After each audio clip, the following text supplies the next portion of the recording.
है वो, मतलब अब ये सीरीज अवेलेबल है सोनी पे। कौन सी?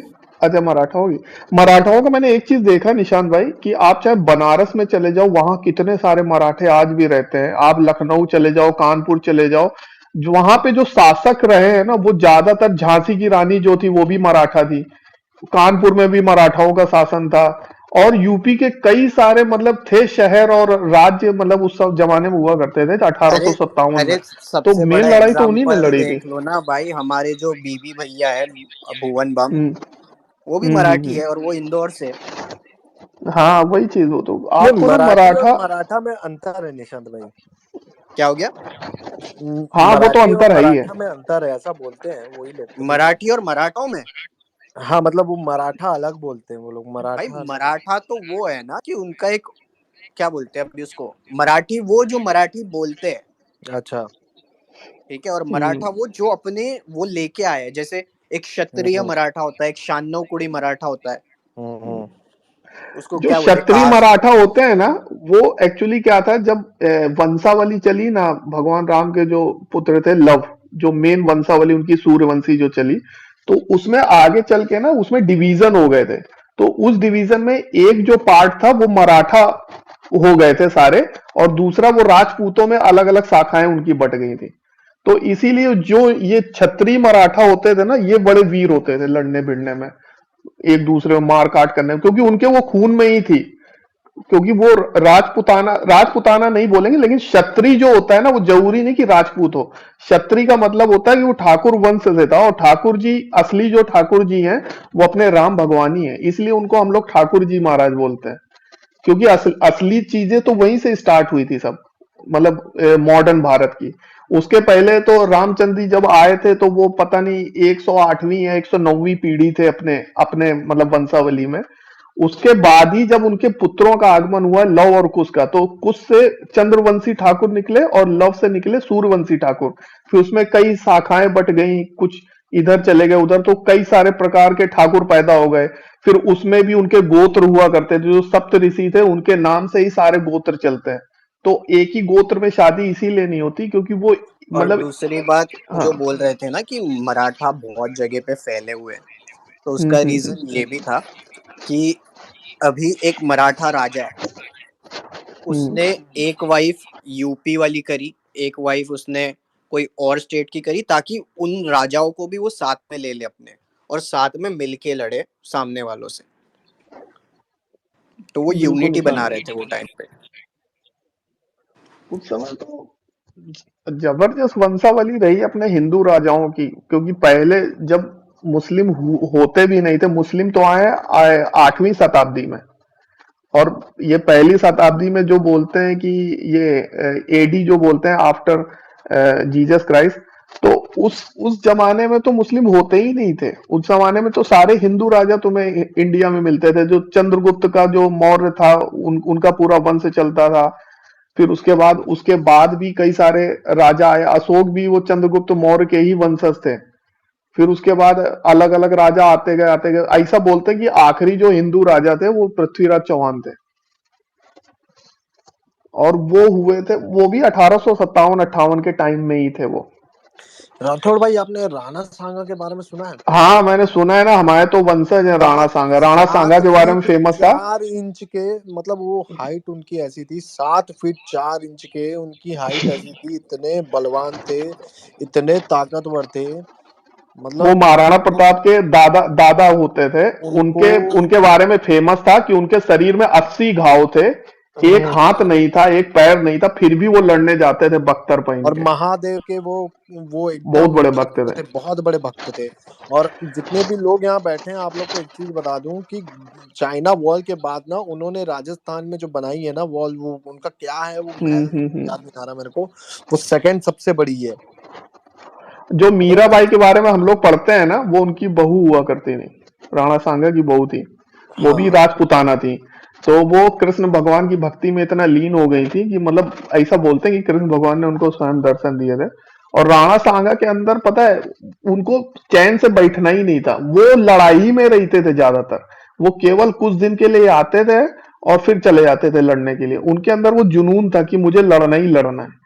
इस वजह से वो इतना ऐसा बोला जाता। वो जो एक डायलॉग नहीं है, ये जो मूवी आई थी कि धड़ राजपूत वो जिसका धड़ कट जाए सर कट जाए लेकिन धड़ फिर भी लड़ता रहे। तो ये चीजें फेमस थी इनके बारे में, राणा सांगा के बारे में ये लिखा गया था कि इनका सर कट गया था फिर भी धड़ से इन्होंने 3-4 तो उड़ा दिए थे जो आजू बाजू थे इनके, तब जाके इनका धड़ गिरा था।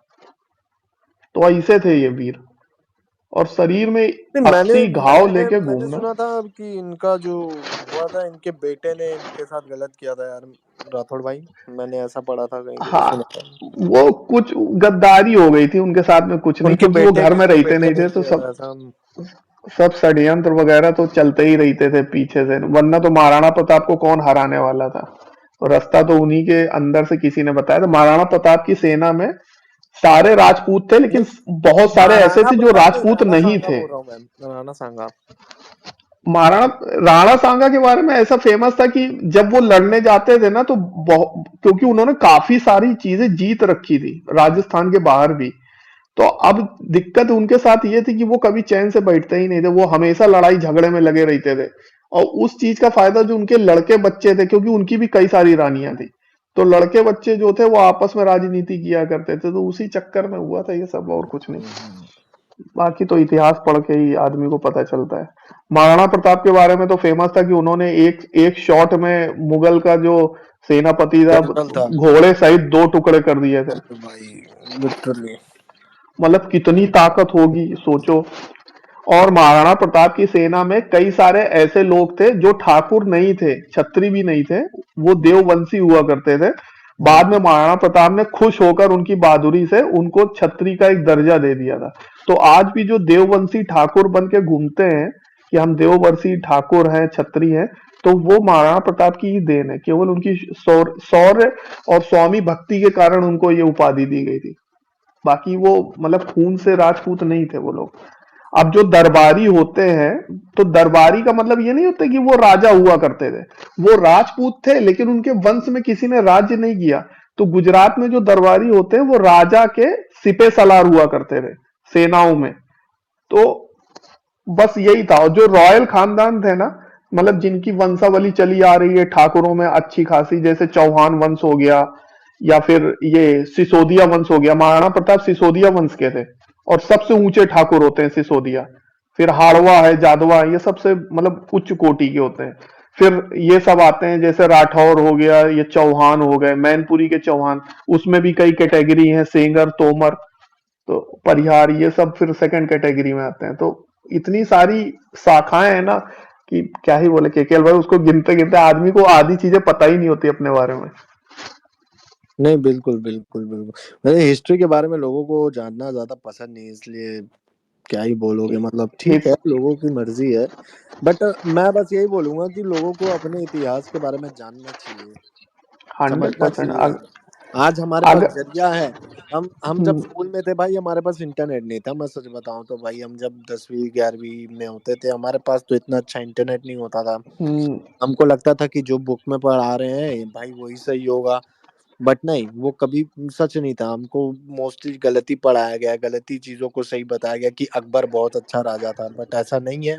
कई हदों तक हम्म, हो सकता है, अरे बट कुछ उतनी नहीं ज्यादा था, केवल बातें हैं। बटाटा वो आई नोटी को माइक दे दो, वो मुक्के दिखा रही नीचे। मैं बताता हूँ केकेएल भाई, हम्म। जैसे हम लोग नहीं बोलते हैं नहीं, ना मैं अकबर क्या द कह रहा हूँ ग्रेट। राठौड़ भाई, मैं क्या कह रहा हूँ, हम्म, ऐसा बात तो हमको स्कूल में पढ़ाया गया, अकबर बहुत हम्म। अच्छा रहा, ये वो, बट जरूर वो अच्छा नहीं था। हमको भी पता है ये बात, सबको पता एक्चुअली क्या है ना केकेएल भाई, आजकल की जनरेशन को ना वो इंटरेस्ट नहीं है उनको। है। हाँ। अब डिजिटल जमाना आ गया ना, तो उनको जो रियलिटी होती थी पहले जमाने में, तो उस हम्म। चीज पे ना लोगों को उनको इंटरेस्ट ही नहीं है। उनको ये इंटरेस्ट है कि ट्विटर पे कौन किसकी बजा रहा है, हम्म। किसकी कंट्रोवर्सी किसके हाँ, साथ चल जल्दी रही जल्दी माँ बहन की गाली दे देता हूँ, कूल भी तो दिखना है, कूल भी तो अब लगना मैं है। मैं आपसे ये बोलूं ना कि आप ना लोगों से केवल उनकी जाति पूछ के ये पूछ लो कि तुम्हारा गोत्र कौन सा है और तुम्हारे कुल देवता कौन सा, तो वो भी उनको नहीं पता होंगे, उनके अगले 3 जनरेशन के नाम ना पता होंगे। तो हम्म। फिर काहे की फिर नॉलेज लिए घूमते हो भाई, पहले अपने बारे में तो जान लो कि हमारे खानदान का इतिहास क्या था, तो मैं उस बस चीज के ये बारे में। नहीं, मैं बस इतना बोलूंगा कि आजकल के समय में सबको अपने धर्म के बारे में, अपने देश के बारे में, हमारे देश के इतिहास के बारे में ये सब जानना बहुत जरूरी है गाइस। 100%। यार अगर देखो जय श्री हम राम बोलते हो ना, तो तुम पहले हम्म उनकी वंशावली, इतिहास, पहले वो चीजें जाननी जरूरी है। हम्म बाकी चीजें तो बाद में होती हैं सारी। वही। बाकी सब ठीक है गाइस, आप लोग जैसा भी कर रहे हो, बस आप लोग आने वाली जनरेशन हो, हम तो हो जाएंगे आप कौन सा 50 बुढ़ा आ गए हो, के। आप भी हम तो इसी जनरेशन के हो। अरे हम तो 90s के बच्चे हैं ना राठौड़ भाई। हाँ, वो बात तो सही है। ये जो केकेएल अभी भाई, के हैं 2000 के 2010 के जेनजी। जेनजी बच्चे हैं, इनको बोल रहा हूँ मैं। ये बस हम जनरेशन भाई, बस हमारे मतलब जो हमारी जो क्या है, हमारे देश की जो क्या बोलते हैं राठौड़ भाई, हिंदी में क्या वर्ड है वो, जो हमारी युवा देश के युवा आने वाले भविष्य, युवा युवा और भविष्य। युवा है, युवा, हाँ युवा, युवा है तो भावी बस युवा। वही, बस हमारी बचाए रखना भाई संप्रदायों को, हमारे सबको हमेशा रेस्पेक्ट करना, वही कहेंगे। लेकिन केकेएल भाई, हेलो। एक चीज और भी है कि आप अगर, चलो आपके पास पैसा है, अगर विरासत में मिल गया, चलो अच्छी चीज है। या फिर अगर आपके पास, आपने पैसा कमा लिया, तो इसका मतलब ये नहीं होता कि आप बहुत कामयाब और अच्छे इंसान हो गए। हम्म मेरी नजर में अच्छा इंसान वही है जिसको अपने इतिहास के बारे में पता है, जो अपने कल्चर के बारे में जानता है, और जिसने मतलब एक एक प्रकार का एक वो सेचुरेशन पॉइंट उसने हासिल कर दिया है, जहां पे ना उसको ज्यादा खुशी है ना गम है। हम्म, समझ रहे हो मैं क्या बोल रहा हूँ, कि मेंटल पीस बहुत ज्यादा जरूरी हो गया आजकल के जमाने में। बिल्कुल अगर बिल्कुल वो बिल्कुल। चीज नहीं है ना, तो फिर बेकार है सब चीजें। नहीं बिल्कुल बिल्कुल राठौड़ भाई, आपकी बात मैं समझ रहा हूँ, बिल्कुल बिल्कुल। तो बस वही है, अभी तो बढ़िया है कि चीजें अब बदल रही है, और ऐसे ही बदले तो अच्छा है। हमारे पूर्वजों ने जितना कुछ सहा है ना पिछले जमाने में भाई, हम उनका भाई 10% भी नहीं सह सकते, ये बात तो निश्चित वाली बात है। 100%, 100%। बाकी हाँ बोल। बाकी बताता तो देखो, तुम कुछ बताओ। नोटी बोल रही थी, कुछ बोल ले नोटी हाँ भाई, तू नोटी, इतनी देर नोटी से भाई खामोश बोलो बैठी भाई। हुई है। हेलो, राधे राधे। राधे राधे। राधे राधे नोटी जी, कैसी हो हैप्पी आप? रिपब्लिक डे आप सबको। आपको भी बहन। बहन। हाँ, हाँ। हाँ, नहीं बोलूंगा तो मेरे को बटाटा गुस्सा। नोटी, नोटी सुबह से मुझे टैग करके बैठी थी, अब पता नहीं किस लिए, मैं उसी समय काम में बिजी था। सॉरी नोटी, बताओ किस लिए गुस्सा हो रही थी मेरे ऊपर, 30 टैग भेज रही थी मेरे को। यार हाँ? राठौड़ भाई यार, अब बच्चों के साथ तो ऐसा मत किया करो यार। अरे बच्ची थोड़ी ना है, ये मेरी उम्र की है, बस 1-2 साल का फर्क होगा। आपको आवाज सुन के धोखा हो गया भाई। क्या केकेएल भाई, नोटी बहन, कुछ आप अपने कुछ शब्द प्रस्तुत करेंगे। देखो नोटी बोल नहीं रही है, फिर बोलती मौका नहीं देते लोग मुझे बोलने का। यार वो सब ठीक है, रुक जाओ राठौड़ भाई, अभी आकांक्षा कोई गाना तो सुनाओ, मुझे नहीं आता है सब। कुछ गा दो। नॉटी गाती है हमारी। नोटी तो गाती, बहुत अच्छा गाती है, बट मैं तुम्हारे आवाज से सुनना चाहता हूँ कुछ। मुझे नहीं आता गाना। अरे कोशिश तो करो, कोई कुछ नहीं बोलेगा। ए आयरन मैन एडिट मत डालना रे। नहीं डालेगा, नहीं डालेगा, बोल दिया। नहीं नहीं, मुझे सच्ची में नहीं आता। वो बोल दिया नहीं डालूंगा, बस बस, टेंशन वाली बात नहीं, डालेगा तो निशांत उसको पेल लेगा, टेंशन मत लो। निशान भैया गाते हैं, निशान भैया से करवा लो। निशांत बहुत अच्छा गाता है, मेरे को पता है, बट मैं तुम्हारे आवाज में सुनना चाहता हूँ ना। अरे जो ही सुना दे, नोटी गाना सुनना चाह रही, तू तो सुना भी नहीं रहा भाई। सच्ची जॉटी, में नहीं आता के। यार प्लीज यार, हमारा इतना बड़ा फैंडम है अभिषा नाम का, उसकी तो रेस्पेक्ट कर लो। हमारे हम्म निशान भाई, आपके फ्रेंड है, आप देख नहीं रहे हो। निशांत, कौन फ्रेंड आया भाई तुम्हारा? मेरे को फोन उठाना पड़ेगा भाई, मैं लेटा हुआ हूँ, मैं नहीं उठाना चाहता भाई, ठंडी बहुत है। अरे बड़े बड़े लोग आए, ध्रुवील आए नीचे। हाँ, ध्रुव भैया को माइक दो। ध्रुवील बोल रहा माइक चाहिए। माइक दे दो। देख लो भाई, निशान से पूछ लो, नहीं तो मेरे को फोन करके गाली देगा। मैं भी वही सोच के नहीं अप्रूव की कि मुझे गाली ना पड़ जाए पांडा गैंग से। निशान फिर गाली क्या हो गया? निशान जी मेरे को आपके कॉल आ फ्रेंड गया था। आए हैं। कौन ध्रुवील है? दो ना फिर माइक। भाई मैं गाली ना खाऊं भाई। ए आयरन मैन तू खुद गवाह है यहाँ पे, मैंने मैं कुछ दे रहा नहीं हूँ किया भाई है। माइक, मैं दे रहा हूँ, मेरे को जानना है भाई। पूरी मैं होशो कुछ नहीं आवाज किया में हूँ। सुन लो, निशान भैया ने बाइक देने बोला है, गाली मत देना। अरे मैंने दे दिया भाई माइक, दे दिया मैंने।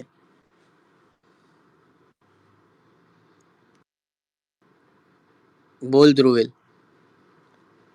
क्या हो गया भाई? मैं तो ऐसे ही आया बात करने। अबे साले तू ऐसे ही मत आया कर पांडा गैंग की स्पेस में। क्या कुछ मसाला सुनना है काम क्या? मैंने सुन लिया तेरा मसाला। तूने जो कांड करके रखे है ना भाई वो एलविश आरवी में, अब तो दोनों मिलके पेलेंगे हमको। मेरे को पांडा गैंग वाले भी पेलेंगे, एलविश वाले भी पेलेंगे कि तूने इसको माइक क्यों दिया। अबे कौन सा कार्ड है? सच्चाई है, कार्ड थोड़ी है वो। तूने एलविश को क्यों टैग करा आंडू? तेरे को हमेशा बोला है अपनी लड़ाई है आपस में रख के, जिसके साथ लड़ाई है उसके ना साथ। ना, देख देख, पूरी स्पेस के अंदर है ना 2 दिन से बन रही है, ठीक है। एलविस भाई के ऊपर कभी कुछ मतलब एक शब्द भी नहीं बोला, ठीक है। भाई तुम अगर युद्ध कहाँ लड़ रहे हो? क्या हुआ आवाज आ रही बैकग्राउंड से, कहाँ हो भाई? भाई? मैं जा रहा हूँ हरियाणा, एलविस भाई के घर पे। उनको कुछ रिपोर्ट देनी है भाई। मैं ये ठीक है। मतलब निशान दिया था कि देख, वो उसका एलविस का जो मतलब है ना, वो ऑफिशियल एडिटर है, ठीक है, जो उसके ब्लॉग चैनल के थंबनेल वगैरह बनाता है। अभी तेरे को बताया कि अपने इतने टाइम पहले वो देख खान मान भी थे जितने भी, ठीक है, वो सारे मॉर्फिंग करके बैठे अपनी। मेरे को